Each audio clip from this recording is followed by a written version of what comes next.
বাহ, কি সুন্দর হয়েছে পুঁই শাক রে, বাহ।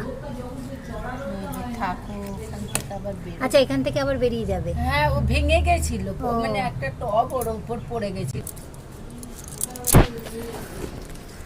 একটা কাটা হলো। বাহ,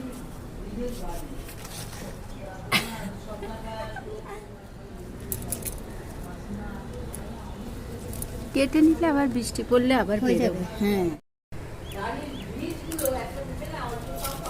4টে টব থেকে পারা গেল, তাই তো? কাটা হলো।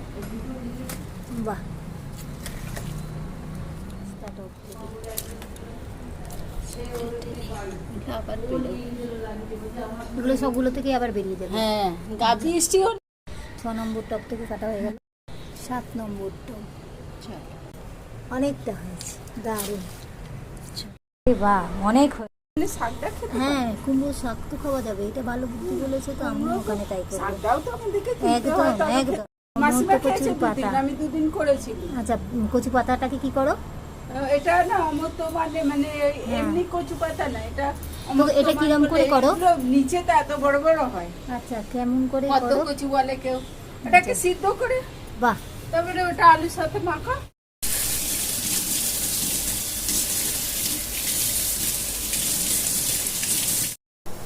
কেটে এতটা হয়েছে। গাছের শাক রান্নাঘর থেকেই দেখা যাচ্ছে দলমারে।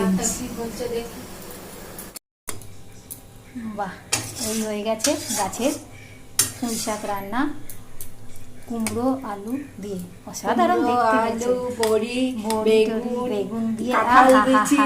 কাঁঠালের রান্না দারুণ দারুণ।